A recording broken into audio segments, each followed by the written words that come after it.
Good morning, friends. Today we will study parts of speech in detail. First part, noun. A noun is the name of a person, place, thing, human quality, idea, experience, feeling.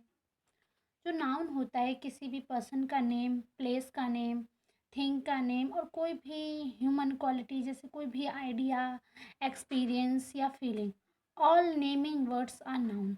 जो भी किसी का हम नाम ले सकते हैं वो क्या है? नाउन। नेमिंग वर्ड्स, जिस चीज़ का नाम है वो क्या है? नाउन है। एग्जाम्पल, राम। राम किसी पर्सन का नाम है। बुक एक बुक का नाम है। दिल्ली एक सिटी का नाम है। नाउन एक सेंटेंस में या तो सब्जेक्ट बन सकता है या फिर ऑब्जेक्ट बन सकता है। Types of noun. 5 प्रकार के नाउन्स होते हैं। Proper noun, common noun, collective noun, material noun, abstract noun. Proper noun, किसी भी चीज़ का प्रॉपर नेमिंग उसे कहते हैं प्रॉपर नाउन। जैसे राम, एक बॉय है उसका नाम राम है। राम एक पर्टिकुलर इंसान है, चेंज नहीं हो सकता। जैसे सीता, सीता एक गर्ल है उसका नाम है सीता, वो कुछ और नहीं हो सकती, तो ये क्या हो गया? Proper noun. जैसे इंडिया, इंडिया एक कंट्री का नाम है। कंट्री तो कई सारी होगी लेकिन इंडिया एक ही होगी, तो ये क्या हो गया? Proper noun. अब कॉमन नाउन पे आते हैं। कॉमन नाउन, गर्ल बॉय, मतलब किसी कॉमन चीज़ को बोलते हैं। जैसे गर्ल, कई गर्ल्स हो सकती हैं, तो फिर गर्ल मतलब अभी पॉइंट आउट नहीं कर रहे किसी पर्सन, गर्ल्स को पॉइंट आउट कर रहे हैं, तो ये क्या कॉमन चीज़ें हैं। जैसे क्लास, अब ये कह they third class, fourth class, तो क्या हो गया? Proper noun. अगर क्लास बोल दिया तो क्या हो गया? Common noun. Collective noun, collective noun किसी भी समूह को बोलते हैं। जैसे फैमिली, पुलिस, एटीसी, मतलब ग्रुप ऑफ पीपल हो उसको बोलते हैं कलेक्टिव नाउन। मटेरियल नाउन, जो नाउन किसी भी मैटर से बना हो। जैसे ऑयल, ऑयल मतलब एक मैटर है। आयरन, वुड, एटीसी, मतलब ये सब क्या है? Material. Abstract noun, abstract noun होते हैं जो किसी भी फीलिंग को शो करते हैं, जो हम अपनी आइज से देख नहीं कर सकते हैं बट फील कर सकते हैं। जैसे ट्रूथ, ट्रुथ क्या है? होता है, एग्जिस्ट करता है, बट हम देख नहीं सकते ट्रुथ कैसा होता है। हॉनेस्टी, ईमानदारी, ये सब हम फील कर सकते हैं। A pronoun is a word which is used in place of noun. Pronoun वह वर्ड है जो नाउन की जगह यूज किया जाता है। जैसे मैं बोलूँ राम इज अ टीचर, हाँ, उसी की जगह ही इज अ टीचर। ही किसके लिए हमने डिनोट किया है यहाँ पे? राम के लिए। किसके लिए हमने ही डिनोट किया है यहाँ पे? राम के लिए। ये किसके लिए? राम के लिए। तो ये क्या है? राम नाउन है और ही प्रोनाउन है। आई एम फाइन, आई मैं फाइन हूँ, तो आई किसके लिए? मैं एक पर्टिकुलर इंसान हूँ, मेरी कोई नेम है, तो मेरे लिए क्या मतलब क्या यूज हुआ है? आई। आई तो क्या है? Pronoun. This is a boy, वह एक लड़का है। ये क्या है? Demonstrative pronoun. डेमोस्ट्रेटिव प्रोनाउन वह प्रोनाउन होता है जिसमें आप किसी भी चीज़ को पॉइंट आउट कर रहे थे, मतलब वह एक लड़का है, उस लड़के को आप पॉइंट आउट कर रहे हैं ना। दीज आर एप्पल्स, ये सेब हैं, मतलब ये जो रखे हैं वो सेब हैं, तो क्या उनको पॉइंट आउट, डेमोस्ट्रेटिव प्रोनाउन हो गया। दीज आर एप्पल्स, दीज क्या है? Demonstrative pronoun. Any doubt? Adjective. An adjective is a word which qualifies a noun or a pronoun. Adjective वह वर्ड होता है जो नाउन और प्रोनाउन को क्वालिफाई करता है। नाउन और प्रोनाउन एक सेंटेंस में क्या बनते हैं? या तो सब्जेक्ट बनते हैं या फिर ऑब्जेक्ट बनते हैं। Adjective is a qualifying word. I have some sugar, I have some sugar, I क्या है? नाउन को डिनोट कर रहा है। आई क्या है?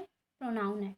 शुगर प्रोनाउन है, तो ये क्या? सेंटेंस का सब्जेक्ट। नाउन या प्रोनाउन क्या बनते हैं? सब्जेक्ट। शुगर क्या है? नाउन। ये क्या है? ऑब्जेक्ट है। ऑब्जेक्ट को क्वालिफाई क्या कर रहा है? सम, तो सम क्या होगा? सम क्या होगा? सम होगा एडजेक्टिव।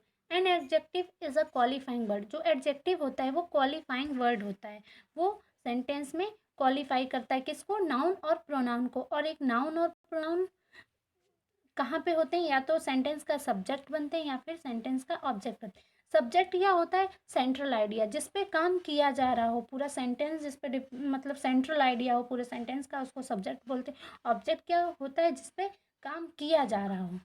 आई टीच हिम, मैं उसे पढ़ाती हूँ। आई क्या है इसमें? आई क्या है? सब्जेक्ट है। और टीच वर्ब है, और टीच हिम क्या है? ऑब्जेक्ट। वर्ब से वॉट या होम का रिप्लाई ऑब्जेक्ट होता है। वर्ब से वॉट या होम का रिप्लाई आई टीच। टीच से क्वेश्चन करो, आई टीच होम। हिम आया तो हिम क्या हो गया? ऑब्जेक्ट हो गया। Next example, this boy is clever. यह लड़का क्लेवर है। दिस बॉय, बॉय क्या है? नाउन है। इज हेल्पिंग वर्ब, क्लेवर चालाक है। This boy is clever, this किसको क्वालिफाई कर रहा है? एक नाउन को क्वालिफाई कर रहा है। बॉय क्या है? सब्जेक्ट है। सब एडजेक्टिव क्या होता है? किसी सेंटेंस में या फिर नाउन या प्रोनाउन को क्वालिफाई कर देता है। नाउन और प्रोनाउन क्या हो सकते हैं? या तो सब्जेक्ट हो सकते हैं या ऑब्जेक्ट हो सकते हैं। दिस बॉय, बॉय क्या है? नाउन। नाउन को क्वालिफाई कौन कर रहा है? दिस। तो ये क्या हो गया? एडजेक्टिव।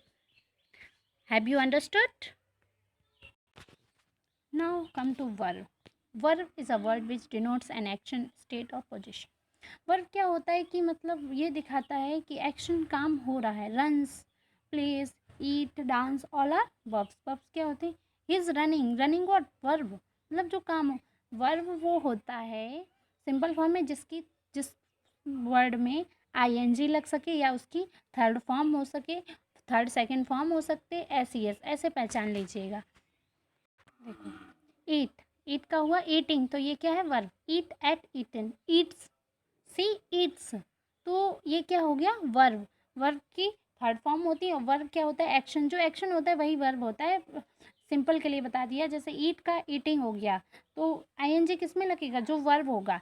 सेकंड थर्ड फॉर्म किसकी बनेगी? जो वर्ब होगी। और एस किस में लगेगी? जो वर्ब होगी। Have you understood now? Now come to adverb. The word which qualifies a verb, an adjective or another adverb is called an adverb.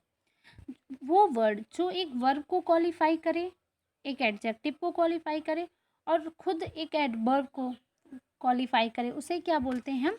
Adverb. For example, he speaks clearly. He मतलब वह बोलता है clearly. Clearly क्या है? Speak को qualify कर रहा है, तो स्पीक्स के बारे में बता रहे। स्पीक्स कैसा? क्लियरली बोल रहा है, तो ये क्या हो गया? एडवर्ब हो गया, क्योंकि ये वर्ब को क्वालिफाई कर रहा है। He speaks how? Clearly. Speaks वो कैसे बोल रहा है? क्लियरली, तो ये क्या हो गया? एडवर्ब। ये वर्ब की क्वालिटी बता रहा है यहाँ पे। Preposition. A preposition is a word placed before a noun or a pronoun to show its relation to some another word or words in the sentence. जो एक प्रिपोजिशन होता है वो नाउन या प्रोनाउन को क्वालिफाई करता है और अपनी इसकी रिलेशन किससे दिखाता है? सेंटेंस में कोई भी वर्ड हो या कई सारे वर्ड्स हैं उनसे रिलेशन दिखाता है।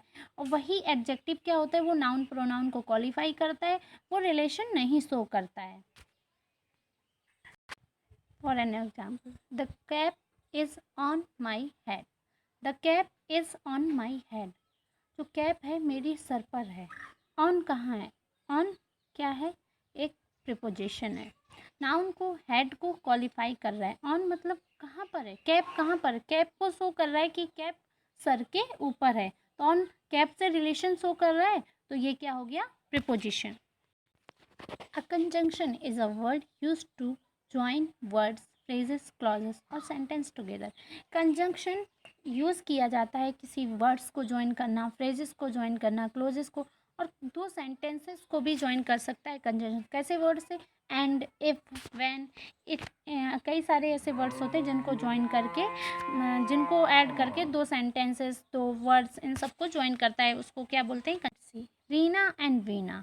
रीना और वीना को किसने ज्वाइन किया? एंड ने। एंड क्या हुआ यहाँ पे? Conjunction. Reena and Veena. I am poor but you are rich. इसमें बट क्या हुआ? आई एम पुअर, मैं पुअर हूँ, but conjunction. You are rich another word है, अनदर सेंटेंस है। यू आर रिच, तुम धनी हो। किसने ज्वाइन किया इसको? बट ने। किसने ज्वाइन किया इसको? बट ने। बट क्या हो गया यहाँ पे? Conjunction. Now come to interjection. Words which are used to express some sudden feelings or emotions of human heart are called interjection. वो वर्ड जो सडन फीलिंग दिखाते हैं किसी भी चीज़ की, खुशी की या दुखी की, उनको क्या बोलते हैं? Interjection. Hurray we have won the match. आप मैच जीत गए हैं, बहुत मेहनत की थी आपने मैच के लिए, आप इतना खुश हो जाएंगे तो hurray we have won the match. Hurray क्या है, आपकी खुशी को दिखाता है, तो ये क्या है, interjection. Alas I am undone. Alas मतलब कि मैं बर्बाद हो गया। अलास हाय मैं बर्बाद हो गया। तो ये अलास क्या है, आपकी दुखी को शो करता है, तो ये इंटरजेक्शन है, फीलिंग ऑफ सॉरो शो करता है। होप कर रही हूँ कि आप लोगों को सब कुछ समझ आ गया होगा। अगर फिर भी कोई डाउट हो तो आप क्वेश्चन कर सकते हैं, मैं आपको एक्सप्लेन करूँगी। और नेक्स्ट वीडियो में हम कुछ एक्सरसाइज करेंगे जिससे कि आप लोगों को अच्छे से आ जाए। ये पार्ट ऑफ स्पीच मतलब हर जगह, मतलब कोई भी एग्ज़ाम दो आप, रेलवे, एसएससी, या फिर ये कॉलेज वगैरह में, और फिर स्कूल्स में, ये सब बहुत बेसिक चीज़ें होती हैं, हमें पता चलती रहती। कई बार क्वेश्चन आते हैं underline which is proposition, noun क्या है, वर्ब क्या है, लोग कंफ्यूज हो जाते हैं क्योंकि उनकी बेसिक्स नहीं रहते। फिर हायर आप ये टेंसेस, डायरेक्ट इनडायरेक्ट, ये सब कैसे करेंगे जब आपको बेसिक्स ही नहीं पता है। तो इसलिए ये बहुत ज़रूरी है, और मैं ये सजेस्ट करूँगी या तो आप इसका स्क्रीनशॉट ले लीजिए, और नहीं तो आप इसके नोट्स बना लीजिए, रिवाइज़ कीजिए। बहुत इजी तरीके से समझाया है, बहुत समझ आ जाएगा। अगर फिर भी नहीं समझ आता है तो आप एक बार पूछ लीजिए। Thank you.